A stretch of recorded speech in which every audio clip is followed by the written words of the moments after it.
जय हिंद दोस्तों, आप सभी का हमारे YouTube चैनल विद्यालय एजुकेशन में स्वागत है।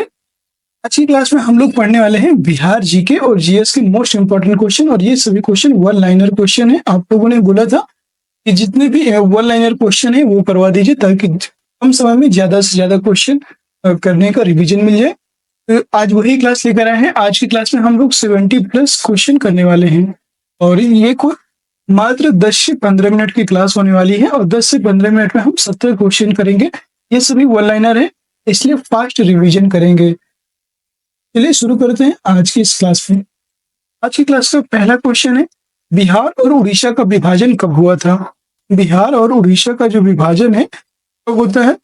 ये 1936 में होता है, याद रखेंगे। क्वेश्चन नंबर 2 है, बिहार में डालमिया नगर किसके लिए प्रसिद्ध है? डालमिया नगर की बात करेंगे, ये चमड़ा उत्पादन के लिए प्रसिद्ध है, साथ में सीमेंट उत्पादन के लिए प्रसिद्ध है और यहाँ पे चीनी उत्पादन के लिए भी प्रसिद्ध है। याद रखेंगे, डालमिया नगर में जो है चमड़ा, सीमेंट और चीनी तीनों के उत्पादन के लिए फेमस है। क्वेश्चन नंबर 3, बिहार में कोयले का अनुमानित भंडार कितना है? बिहार में कोयले का जो अनुमानित भंडार है 16 करोड़ टन है।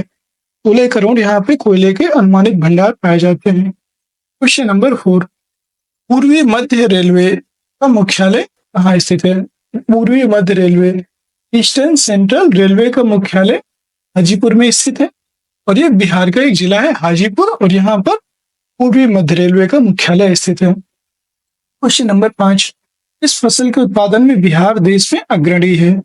बिहार मखाना के उत्पादन में बिहार देश अग्रणी है, याद रखेंगे। अगला क्वेश्चन है, क्वेश्चन नंबर 6, बिहार का शोक किसे कहा जाता है? ये बताना है। तो बिहार का शोक किसे कहा जाता है? ये किस नदी को कहा जाता है? याद रखेंगे, बिहार का शोक कोसी नदी को कहा जाता है। याद रखेंगे, कोसी नदी को बिहार का शोक कहा जाता है। बंगाल का शोक किस नदी को कहते हैं? बंगाल का शोक दामोदर नदी को कहा जाता है। दामोदर नदी। क्वेश्चन नंबर 7 है, आम की वह प्रजाति जो केवल बिहार में ही उपजाई जाती है वो कौन सी प्रजाति है? सफेदा है। याद रखेंगे, इस प्रजाति का नाम है सफेदा। क्वेश्चन नंबर 8, बिहार में सबसे कम वर्षा वाला जिला कौन सा है? सबसे कम वर्षा जो किस जिले में होती है? ये है औरंगाबाद। औरंगाबाद में सबसे कम वर्षा होती है बिहार में। अगला है क्वेश्चन नंबर 9, बिहार में सर्वाधिक वर्षा वाला जिला कौन सा है? सर्वाधिक वर्षा किशनगंज में होती है और ये पश्चिम बंगाल से लगा हुआ है और बिहार में सर्वाधिक वर्षा किशनगंज में होती है। क्वेश्चन नंबर 10, बिहार में सबसे कम साक्षरता वाला जिला कौन सा है? सबसे कम साक्षरता यानी कि सबसे कम लिटरेसी रेट जो है सबसे कम कहाँ की है? पूर्णिया की। पूर्णिया बिहार में सबसे कम साक्षरता देखने को मिलती है। बिहार में सर्वाधिक साक्षरता वाला जिला कौन सा है? तो सर्वाधिक साक्षरता वाला जिला है रोहतास। रोहतास आपका सबसे अधिक साक्षरता वाला जिला है, याद रखेंगे। क्वेश्चन नंबर 12, बिहार में सर्वाधिक लिंगानुपात वाला जिला कौन सा है? सर्वाधिक लिंगानुपात वाला जिला कौन सा है? ये है गोपालगंज। गोपालगंज का सबसे अधिक लिंगानुपात है। क्वेश्चन नंबर 13 है, बिहार में सबसे कम लिंगानुपात वाला जिला कौन सा है? सबसे अधिक गोपालगंज है और सबसे कम की बात करेंगे तो ये है मुंगेर। मुंगेर जिले का जो लिंगानुपात है ये सबसे कम है। अगला क्वेश्चन है, बिहार में बहने वाली नदियों में इसका उद्गम अमरकंटक में है। अमरकंटक में कौन सी नदी का उद्गम है? ये सोन नदी। सोन नदी का जो है उद्गम अमरकंटक की मैकाल श्रेणी, याद रखेंगे, मैकाल श्रेणी से है। नेक्स्ट क्वेश्चन है क्वेश्चन नंबर 15, संपूर्ण बिहार राज्य स्थित है। तो संपूर्ण जो बिहार राज्य है ये मैदानी क्षेत्र में है, याद रखेंगे, संपूर्ण बिहार राज्य मैदानी क्षेत्र में है। और क्वेश्चन नंबर 16, बिहार में तेल शोधक कारखाना कहाँ स्थित है? तो बिहार में तेल शोधक कारखाना की बात करेंगे तो ये बरौनी में स्थित है। क्वेश्चन नंबर 17, बिहार की कौन सी नदी बहुउद्देशीय परियोजना का निर्माण किया जाता है? मतलब कौन सी नदी पर बहुउद्देशीय परियोजना का निर्माण कार्य किया जा रहा है? तो ये कोसी नदी पर बहुउद्देशीय परियोजनाओं का निर्माण कार्य किया जाता है। क्वेश्चन नंबर 18, बिहार में 1857 की क्रांति के नेता कुंवर सिंह का देहांत कब हुआ था? बिहार में जो 1857 की क्रांति के नेता हैं कुंवर सिंह, इनका देहांत कब हुआ? बिहार में जो 1857 की क्रांति के नेता कुंवर सिंह है, इनका देहांत हुआ था, यहाँ पे ये गलत लिखा हुआ है, 26 अप्रैल 1858 को हुआ था। याद रखिए 26 अप्रैल 1858 को इनकी मृत्यु हो जाती है। यहाँ पे डेट गलत लिखी थी, 26 अप्रैल आपको याद रखना है। क्वेश्चन नंबर 19, बिरसा मुंडा का कार्यक्षेत्र कौन सा है? तो बिरसा मुंडा का कार्यक्षेत्र है रांची, रांची झारखंड। रांची झारखंड वाला जो क्षेत्र है, ये बिरसा मुंडा का कार्यक्षेत्र था। अगला प्रश्न है क्वेश्चन नंबर 20, बिरसा मुंडा की जयंती कब मनाई जाती है? तो ये 15 नवंबर को मनाई जाती है, 15 नवंबर को मनाई जाती है। और 15 नवंबर को ही झारखंड, मतलब झारखंड बिहार से अलग होता है, 15 नवंबर 2000 को। उसी दिन बिहार में बिरसा मुंडा की जयंती मनाई जाती है, 15 नवंबर को। क्वेश्चन नंबर 20, स्वामी सहजानंद का संबंध किससे था? स्वामी जो सहजानंद जी थे, इनका संबंध बिहार के किसान आंदोलन के साथ है। अगला प्रश्न क्वेश्चन नंबर 21, पाटलिपुत्र में किस शासक ने सर्वप्रथम अपनी राजधानी बनाई थी? पाटलिपुत्र में सर्वप्रथम किस शासक ने सर्वप्रथम अपनी राजधानी बनाई थी? याद रखेंगे पाटलिपुत्र में सर्वप्रथम अपनी राजधानी बनाने वाले थे उदयन। यहाँ पे ये भी मिसप्रिंट उदयन। ये हरेक वंश के संस्थापक बिंबिसार के पुत्र थे और इन्होंने उदयन ने पाटलिपुत्र में सर्वप्रथम अपनी राजधानी बनाया था। उदयन इसका राइट आंसर हो जाएगा। क्वेश्चन नंबर 22, इस मुगल शासक ने सर्वप्रथम बिहार को अपने साम्राज्य में मिलाया था? सर्वप्रथम बिहार को अपने साम्राज्य में मिला लिया, वो थे अकबर। अकबर ने बिहार को अपने साम्राज्य में मिलाया था। क्वेश्चन नंबर 23, पाटलिपुत्र के संस्थापक कौन थे? पाटलिपुत्र के संस्थापक भी उदयन थे, याद रखेंगे। क्वेश्चन नंबर 24, पाटलिपुत्र में स्थित चंद्रगुप्त का महल मुख्यतः बना था, ये लकड़ी का बना था। चंद्रगुप्त जो महल है, चंद्रगुप्त का महल है, ये लकड़ी का बना था। और इस जो महल की तुलना है किससे की जाती है? तो शूसा और एक बतना, शूसा और एक बतना जो है, इनके महल से की जाती थी। एक बतना इनके महल से की जाती थी। इनकी तो इसकी तुलना जो चंद्रगुप्त का महल था, चंद्रगुप्त के महल की तुलना शूसा और एक बतना के महल से की जाती थी, याद रखेंगे। और ये लकड़ी का बना था, भव्य महल था, बहुत ही सुंदर। और ये एक मतलब नदी के बीचों बीच था। आप देख सकते, मतलब मालूम हो चाहिए, ये एक नदी थी, नदी के बीचों बीच बनाया गया था पाटलिपुत्र में, जो चंद्रगुप्त मौर्य का महल था। अगला प्रश्न है क्वेश्चन नंबर 25, बिहार में सर्वाधिक लोकप्रिय सुल्तान कौन थे? सर्वाधिक लोकप्रिय सुल्तान शेरशाह सूरी थे और इनका मकबरा भी सासाराम बिहार में बना हुआ है। क्वेश्चन नंबर 26, नालंदा विश्वविद्यालय का वैभव किसके हाथों नष्ट हुआ? नालंदा विश्वविद्यालय का जो वैभव है, ये बख्तियार खिलजी के हाथों इसने नष्ट किया था, बख्तियार खिलजी ने। क्वेश्चन नंबर 27, इस काल में बिहार की राजनीतिक शक्ति, शैक्षिक और सांस्कृतिक गरिमा खंडित हुई। ये मध्यकाल में है। मध्यकाल में बिहार की राजनीतिक शक्ति, शैक्षिक और सांस्कृतिक गरिमा संपूर्ण खत्म हो गया था। क्वेश्चन नंबर 28, बिहार में सबसे बड़ा नगर कौन सा है? यह है पटना। पटना नगर सबसे बड़ा नगर है यहाँ का। और बिहार में सबसे कम जनसंख्या वाला जिला कौन सा है? सबसे कम जनसंख्या वाला जिला है शेखपुरा। शेखपुरा में सबसे कम जनसंख्या है। क्वेश्चन नंबर 30, बिहार में सर्वाधिक जनसंख्या वाला जिला कौन सा है? सर्वाधिक जनसंख्या है पटना की। पटना सर्वाधिक जनसंख्या वाला जिला है। क्वेश्चन नंबर 31, बिहार में विश्वविद्यालयों की संख्या कितनी है? वर्तमान में बिहार में 21 विश्वविद्यालय है, याद रखेंगे। अगला है क्वेश्चन नंबर 32, बिहार का अनुमंडल कितना है?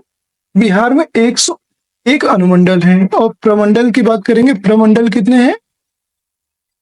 101 अनुमंडल और प्रमंडल 9 है, याद रखेंगे। क्वेश्चन नंबर 34, पटना को प्रांतीय राजधानी किसने बनाया था?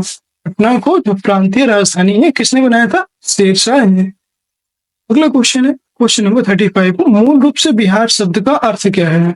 मूल रूप से बिहार शब्द का अर्थ बौद्ध मठ, बौद्ध मठों का होना, इसलिए यहाँ पे बिहार शब्द का गया था। क्वेश्चन नंबर 36, बिहार का मुगल साम्राज्य के प्रांत के रूप में गठन कब हुआ? बिहार का मुगल साम्राज्य के प्रांत के रूप में गठन 1580 ईस्वी में होता है अकबर के समय। क्वेश्चन नंबर 37, बिहार का पृथक प्रांत के रूप में गठन की मांग प्रस्तुत की गई थी। बिहार का पृथक प्रांत के रूप में जो मांग है ये स्वदेशी आंदोलन के तत्पश्चात 1906 ईस्वी में की गई थी, याद रखेंगे। क्वेश्चन नंबर 38, बिहार में नमक सत्याग्रह कब आरंभ होता है। बिहार में नमक सत्याग्रह 15 अप्रैल 1930 को शुरू होता है, याद रखेंगे। अगला प्रश्न क्वेश्चन नंबर 39। क्वेश्चन नंबर 39 है बिहार विधानसभा में वर्तमान में कुल कितने सदस्य हैं। कुल कितने सदस्य हैं, यहाँ पे 243 विधानसभा में है और लोकसभा की बात करेंगे तो यहाँ पे 40 लोकसभा में है, ठीक है। अगला क्वेश्चन है क्वेश्चन नंबर 40, पटना उच्च न्यायालय की स्थापना कब हुई। पटना उच्च न्यायालय की जो स्थापना है ये कब होती है, 1916 में। बिहार को लोकसभा के लिए कितने सदस्य चुने जाते हैं, 40 सदस्य चुने जाते हैं। बिहार में राज्यसभा की कुल कितनी सीटें हैं, 16 राज्यसभा की सीटें हैं। सबसे अधिक लोकसभा की सीटें कहां पर है, सबसे अधिक कहां पर है, 80 सीटें हैं यूपी में। उत्तर प्रदेश में 80 सीटें हैं सबसे अधिक, और विधानसभा में भी सबसे अधिक सीटें हैं 403 उत्तर प्रदेश में। अगर आपसे पूछ ले कभी कि सबसे अधिक विधानसभा और लोकसभा सीटें कितनी है तो 403 और 80 ये दोनों यूपी में है। क्वेश्चन नंबर 43, पुराना बिहार का कितना प्रतिशत जमीन लेकर झारखंड राज्य बना था। 45.85% हिस्सा लेकर के या जमीन लेकर के झारखंड राज्य बनाया गया। अगला प्रश्न, इस देश की सीमा बिहार राज्य से जुड़ती है। यह है नेपाल। जो नेपाल देश है, नेपाल देश की सीमा बिहार के राज्यों से जुड़ती है, बिहार राज्य से जुड़ती है। क्वेश्चन नंबर 45, बिहार केसरी से किसे संबोधित किया जाता है। डॉक्टर श्री कृष्ण सिंह को बिहार केसरी के नाम से भी संबोधित किया जाता है। क्वेश्चन नंबर 46, जगत नारायण लाल को किस जेल में भेजा गया। जगत नारायण लाल, इनको बांकीपुर जेल में भेजा गया है, जगत नारायण लाल जी को। प्रश्न नंबर 47, रामचंद्र शर्मा किस गांव से थे। रामचंद्र शर्मा ये अमरोहा गांव से थे, अमरोहा गांव से थे रामचंद्र शर्मा, याद रखेंगे अमरोहा। अगला प्रश्न 48, जयप्रकाश नारायण किस पार्टी से संबंधित थे। जयप्रकाश नारायण की बात करेंगे तो इस समाजवादी पार्टी से संबंधित है जयप्रकाश नारायण। प्रश्न नंबर 49, श्री नरसिंह नारायण क्या थे। श्री नरसिंह नारायण क्या थे, ये थे समाजवादी। श्री नरसिंह नारायण समाजवादी थे। अगला क्वेश्चन है क्वेश्चन नंबर 50, चंद्रगुप्त मौर्य के गुरु कौन थे। चंद्रगुप्त मौर्य के गुरु थे चाणक्य। इन्हीं को विष्णुगुप्त के नाम से भी जाना जाता है, चाणक्य को। और इन्होंने एक बहुत ही फेमस पुस्तक लिखी है अर्थशास्त्र। चाणक्य द्वारा ही इनका फेमस पुस्तक है अर्थशास्त्र। इसमें मौर्य साम्राज्य के युद्धों को, मौर्य साम्राज्य के बारे में संपूर्ण वर्णन किया है। अगला प्रश्न है क्वेश्चन नंबर 51, बिहार में किसान आंदोलन के साथ कौन जुड़े थे। यहाँ पे बिहार में किसान आंदोलन के साथ कौन जुड़े थे। किसान आंदोलन के साथ राजेंद्र प्रसाद जुड़े थे, लेकिन अगर आपसे मतलब किसके साथ जुड़े थे तो यार उसमें जो है स्वामी सहजानंद आएगा। स्वामी सहजानंद सरस्वती, इन्होंने बिहार में स्वामी सहजानंद सरस्वती ने बिहार में किसान आंदोलनों की स्थापना भी की, लेकिन राजेंद्र प्रसाद भी किसान आंदोलनों का समर्थन करते थे। Question number 52, Congress socialist party की पहली बैठक कहाँ हुई। ये कहाँ हुई थी ये बताना है। तो कांग्रेस जो सोशलिस्ट पार्टी है इसकी पहली बैठक हुई थी पटना में। अगला प्रश्न है क्वेश्चन नंबर 53, बिहार में कितने जिले हैं। बिहार में 38 जिला है, याद रखेंगे। बिहार में कितने प्रमंडल हैं, 9 प्रमंडल हैं। बिहार का राजकीय पक्षी क्या है, गौरैया। बिहार का राजकीय पुष्प क्या है, बैल। बिहार का राजकीय पुष्प क्या है, गेंदा। और राजकीय पशु की बात करेंगे तो ये है बैल, और राजकीय पुष्प गेंदा है, मैरीगोल्ड। अगला प्रश्न क्वेश्चन नंबर 58, देखिए जो सिंपल क्वेश्चन है उन पे ज्यादा टाइम नहीं लेंगे। बिहार का राजकीय वृक्ष क्या है, तो यह है पीपल। बिहार का राजकीय भाषा क्या है, हिंदी और उर्दू। 2 राजकीय भाषाएं हैं बिहार में। उत्तर प्रदेश में भी 2 राजकीय भाषाएं हैं। अगला क्वेश्चन क्वेश्चन नंबर 60, बिहार का उच्च न्यायालय कहाँ है? बिहार का हाई कोर्ट कहाँ है? पटना में, पटना हाई कोर्ट के नाम से। प्रश्न नंबर 61 है, बिहार की राजधानी कहाँ है? बिहार की राजधानी ये आपके पटना में है। बिहार दिवस कब मनाया जाता है? बिहार दिवस 22 मार्च को मनाया जाता है। 22 मार्च को क्यों मनाया जाता है? क्योंकि जो पश्चिम बंगाल से जो उड़ीसा सहित बिहार पृथक हुआ था 1912 में, 22 मार्च को 1912 को पृथक हुआ था, इसलिए 22 मार्च को बिहार दिवस मनाया जाता है। क्वेश्चन नंबर 63, बिहार में सबसे ठंडा वाला जिला कौन सा है? तो सबसे ठंडा जिला गया को मानते हैं और सबसे गर्म जिला भी गया को माना जाता है। प्रश्न नंबर 64, 1857 की क्रांति के बिहार के नेता कौन थे? बाबू कुंवर सिंह थे। ये जगदीशपुर आरा बिहार से थे। क्वेश्चन नंबर 65, बिहार बंगाल से कब पृथक हुआ? ये 1912 में बिहार बंगाल से पृथक होता है। क्वेश्चन नंबर 66, बिहार प्रांतीय किसान सभा का गठन कब किया गया? बिहार प्रांतीय किसान सभा का गठन मार्च 1929 में किया गया है। क्वेश्चन नंबर 67 है, बिहार में किसान सभा की स्थापना किन के द्वारा की गई थी? ये सहजानंद सरस्वती जी के द्वारा किसान सभा की स्थापना बिहार में की गई थी। क्वेश्चन नंबर 68 है, बिहार में किस स्थान पर भारतीय राष्ट्रीय कांग्रेस का 1922 का अधिवेशन हुआ था? ये गया में हुआ था। याद रखेंगे, गया अधिवेशन 1922 में हुआ था। 69 नंबर प्रश्न है, बिहार के प्रमुख समाचार पत्र बिहारी के संपादक कौन थे? प्रमुख समाचार पत्र बिहारी बिहारी के संपादक थे बाबू माहेश्वर प्रसाद। बाबू माहेश्वर प्रसाद जी के द्वारा बिहारी का संपादन, बिहारी समाचार पत्र का संपादन किया गया। क्वेश्चन नंबर 70 है, बिहार सोशलिस्ट पार्टी के संस्थापक कौन थे? बिहार सोशलिस्ट पार्टी जो है इसके संस्थापक कौन थे? वो थे जयप्रकाश नारायण। अगला लास्ट क्वेश्चन है, झारखंड बिहार से कब पृथक हुआ? इसका आंसर आप बताइएगा कि झारखंड बिहार से कब पृथक होता है। इसका आंसर कमेंट बॉक्स में कमेंट कीजिएगा। और कैसी लगी आज की क्लास कमेंट सेक्शन में जरूर बताइएगा। क्लास पसंद आई हो तो क्लास को एक बार लाइक कर दीजिए, शेयर कर दीजिए। चैनल में नए हैं, चैनल को सब्सक्राइब अवश्य कर लीजिए। कम समय में आपका पूरा रिवीजन हो गया और ऐसे ही जितने भी क्वेश्चन और बनेंगे वन लाइनर के तौर पे करवाएंगे ताकि आप सभी को इससे बहुत ही बेनिफिट मिले। और आज से ही हम फिर से टीआरई 4 और टीआरई 3 तो आप लोगों का चल ही रहा है, टीआरई 4 को ध्यान में रखते हुए हम एजुटेरिया की बुक से बिहार स्पेशल पढ़ाने वाले हैं। उसकी भी क्लास आप लोग सभी जरूर कीजिएगा, जिससे कि अगर जो अभी टीआरई 3 का एग्जाम दे रहे हैं उनका एक बार रिवीजन हो जाएगा। थियोरी हम थियोरी से पहले थियोरी करवाएंगे, इसके बाद उसके प्रैक्टिस करवाएंगे। उससे पहले हम थियोरी से करवाएंगे, इससे आपके कोई भी क्वेश्चन नहीं छूटेगा। अगर आपने पढ़ा है तो आपका फुल रिवीजन होने वाला है और एग्जाम के पहले आपका वो कंप्लीट भी हो जाएगा। जुलाई में आपकी डेट रखी गई है, याद रखेंगे। टीआरई 3 की जो डेट है ये 19 जुलाई से रखी गई है, 19 जुलाई से लेकर के 22 जुलाई तक। ठीक है, तो आपको पर्याप्त टाइम मिल चुका है, लगभग 1 मंथ का टाइम और मिल चुका है, इसलिए आप अपने और भी अच्छे से तैयारी कर सकते हैं। फिर मिलते हैं किसी नेक्स्ट वीडियो में, तब तक के लिए जय हिंद जय भारत।